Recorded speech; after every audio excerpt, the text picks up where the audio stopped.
दोस्तों, मैं वशिष्ठ आपका स्वागत करता हूं अपने YouTube चैनल अभ्यास पाठशाला पर। उम्मीद करता हूं आप अच्छे और स्वस्थ होंगे और अच्छे से पढ़ाई लिखाई कर रहे होंगे।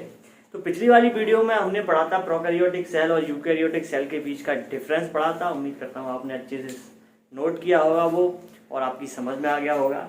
इस वीडियो में हम यूकैरियोटिक सेल के बारे में पढ़ने वाले हैं, तो अपने कॉपी और पेन निकाल लीजिए। तो आइए देखते हैं। तो जब भी हम यूकैरियोटिक सेल की बात करते हैं तो यू माने होता है वेल डिफाइंड या डेवलप, वेल डिफाइंड या डेवलप, और कैरियोटिक मतलब कैरियन या न्यूक्लियस होता है। तो यानी ऐसी सेल जिनमें वेल डिफाइंड न्यूक्लियस पाया जाता है उन्हें हम यूकैरियोटिक सेल कहते हैं। तो यहाँ पर हम एक पॉइंट लिख देंगे, वेल डिफाइंड न्यूक्लियस। और जहां पर जो जेनेटिक मटेरियल होता है वो ऑर्गेनाइज्ड होता है क्रोमोसोम की फॉर्म, ठीक है। Genetic material organised chromosome form.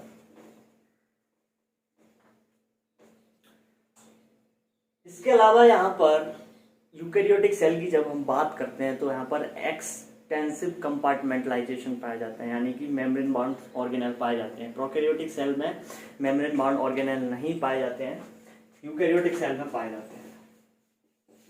तो यहाँ पर एक और पॉइंट लिख लेंगे, extensive compartmentalisation,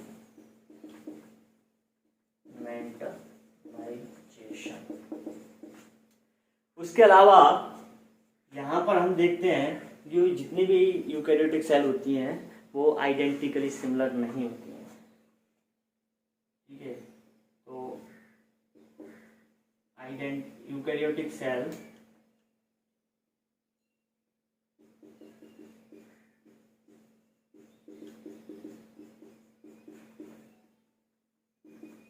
not identical.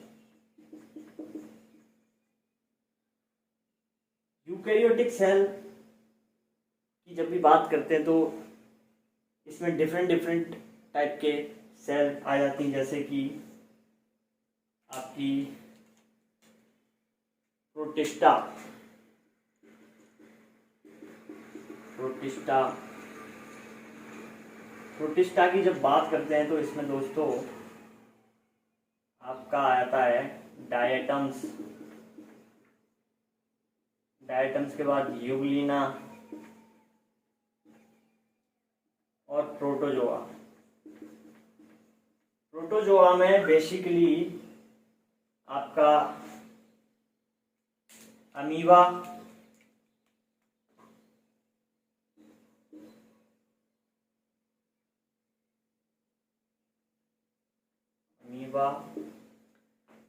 Amoeba के बाद आपका प्लाज्मोडियम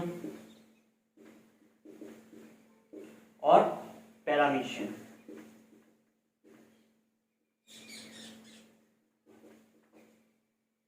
तो ये तो बात रही प्रोटिस्टा। और यूकैरियोटिक सेल कौन कौन सी होती हैं? फंजाई,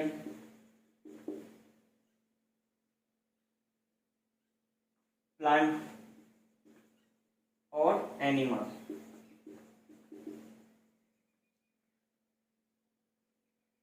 तो ये एक बेसिक आइडिया रहा यूकैरियोटिक सेल के बारे में।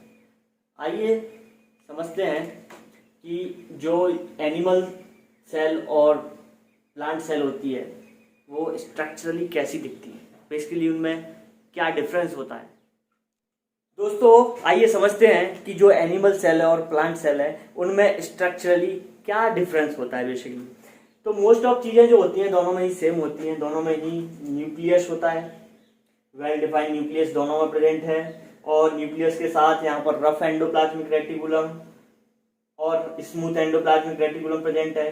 रफ एंडोप्लाज्मिक रेटिकुलम जब जो एंडोप्लाज्मिक रेटिकुलम होते हैं उसमें राइबोसोम अटैच हो जाते हैं तो उसे रफ एंडोप्लाज्मिक रेटिकुलम कहते हैं, और जिस पर राइबोसोम अटैच नहीं होते उसे हम स्मूथ एंडोप्लाज्मिक रेटिकुलम कहते हैं। तो गोल्जी एपरेटस दोनों में प्रेजेंट है। और यहाँ पर देखते हैं हम प्लाज्मा मेम्ब्रेन है, यहाँ पर सेल वॉल पाई जाती है जो एनिमल सेल में नहीं पाई जाती है। एंड पेरोक्सीसोम यहाँ भी है, माइटोकॉन्ड्रिया भी है दोनों में, साइटोप्लाज्म तो है ही दोनों में, उसके अलावा लाइसोसोम भी है दोनों में, राइबोसोम भी है। एंड हम देखते हैं कि जो मेनली डिफरेंस होता है प्लांट सेल और एनिमल सेल में, वो सेल वॉल का होता है जो प्लांट सेल में होती है और एनिमल सेल में नहीं होती। उसके साथ साथ वैक्यूल प्लांट सेल में प्रेजेंट होती है और एनिमल सेल में प्रेजेंट नहीं होती है। वैक्यूल की प्रेजेंस की वजह से प्लांट सेल में क्या होता है कि जो न्यूक्लियस है थोड़ा प्लाज्मा मेम्ब्रेन की तरफ शिफ्ट हो जाता है, यहाँ पर मिडिल में होता है, यहाँ पर थोड़ा शिफ्ट रहता है, क्योंकि ये वैक्यूल जो होती है वो स्पेस ज़्यादा कवर कर लेती है प्लांट सेल में। वहीं पर प्लांट सेल में क्लोरोप्लास्ट और प्लास्टिड्स पाए जाते हैं जो कि फोटोसिंथेसिस के काम टाइम पर हेल्प करते हैं, जबकि यहाँ पर एनिमल सेल में वो चीज़ नहीं होती है। और उसके साथ साथ हम यहाँ पर देखते हैं कि सेंट्रियोल जो एनिमल सेल में प्रेजेंट होती है वो प्लांट सेल में नहीं पाई जाती। सेंट्रियोल बेसिकली दोस्तों सेल वो माइक्रोट्यूबुल ऑर्गेनाइजिंग का काम करती है, यानी कि उनको ऑर्गेनाइज करती है और सेल के साइटोस्केलेटन को मेंटेन करती है। वहीं पर हम देखेंगे कि एनिमल सेल में ये माइक्रोविलाई भी पाई जाती हैं। तो ये आपको दोनों की स्ट्रक्चर देख के समझ में आ रहा होगा कि मेनली क्या डिफरेंस होता है, बाकी मोस्ट ऑफ चीजें सेम है। अब आइए, ये तो बात रही एनिमल सेल और प्लांट सेल की स्ट्रक्चर हमने देखी। अब हम समझते हैं कि जो यूकैरियोटिक सेल होती है उसके कंपोनेंट के बारे में पढ़ते हैं। तो ये मैं आप स्क्रीनशॉट ले लीजिए, मैं ये बता देता हूँ। समझते हैं component of the eukaryotic cell के बारे में। जब भी सेल की बात की जाती है तो सेल से कुछ टर्मिनोलॉजी है जिनको समझना बहुत जरूरी है, तो उन्हीं के बारे में। अगर सेल से हम सेल वॉल जो अगर हटा दें तो जो बचेगा उसे हम क्या बोलेंगे, प्रोटोप्लास्ट। प्रोटोप्लास्ट बेसिकली ऐसी सेल होती है जिस पर सेल वॉल नहीं पाई जाती है, यानी कि we can say cell without cell wall. वहीं प्रोटोप्लास्ट से अगर आप जो है नॉन लिविंग मटेरियल को अगर बाहर कर दोगे, आप नॉन लिविंग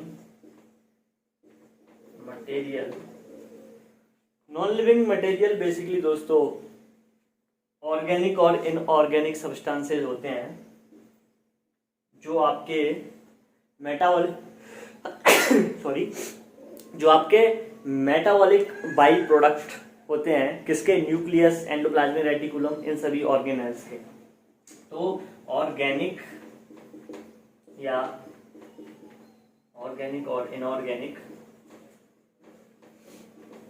सब्सटेंसेस जो मेटाबॉलिक बाई प्रोडक्ट होते हैं, मेटाबॉलिक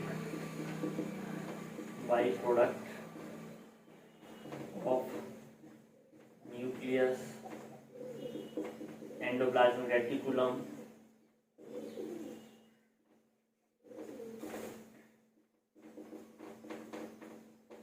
और गोल्गी एपरेटस,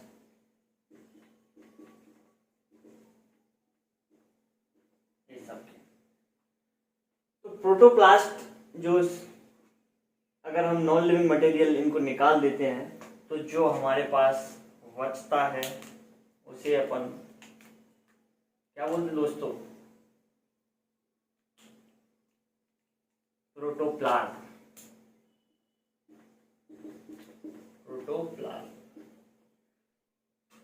प्रोटोप्लाज्म जो कि living component of the cell होता है, यहां पर लिख देता हूं, living component of the cell. Protoplasm में से भी अगर हम न्यूक्लियस निकाल दें तो जो हमारे पास बचेगा उसे हम साइटोप्लाज्म कहेंगे।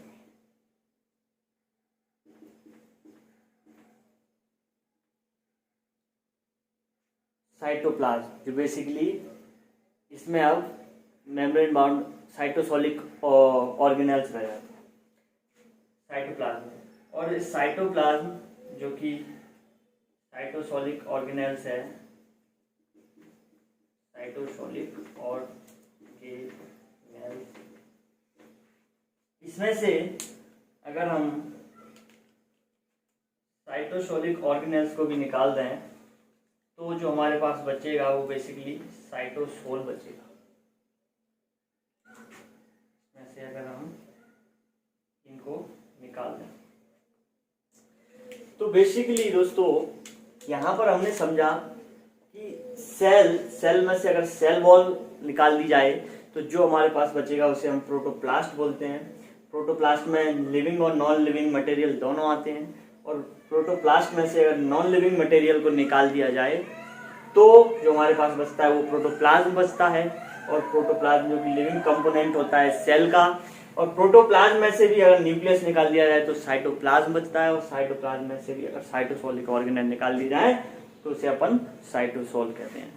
तो ये तो component of the typically eukaryotic cell के बारे में पढ़ने से पहले थोड़ा इन टर्म्स के बारे में हमने समझ लिया। अब नेक्स्ट हम पढ़ेंगे प्लाज्मा मेम्ब्रेन के बारे में। तो इस वीडियो में दोस्तों मैं इतना ही बताऊंगा। प्लाज्मा मेम्ब्रेन पे मैं अगली वीडियो में आपको पूरा डिटेल पढ़ाऊंगा। तो इस वीडियो में बस इतना ही। अगर वीडियो आपको पसंद आई हो तो लाइक कीजिए और ज़्यादा से ज़्यादा शेयर कीजिए, सब्सक्राइब कीजिए। इस वीडियो में मैं इतनी ही बात करूंगा बस। तब तक के लिए स्वस्थ रहिए, मस्त रहिए और पढ़ते रहिएगा। नोट्स प्रॉपर बनाइएगा जो मैं समझा रहा हूँ, उसके अलावा NCERT पढ़ते रहिएगा। तो जय हिंद, जय भारत, हरे कृष्णा।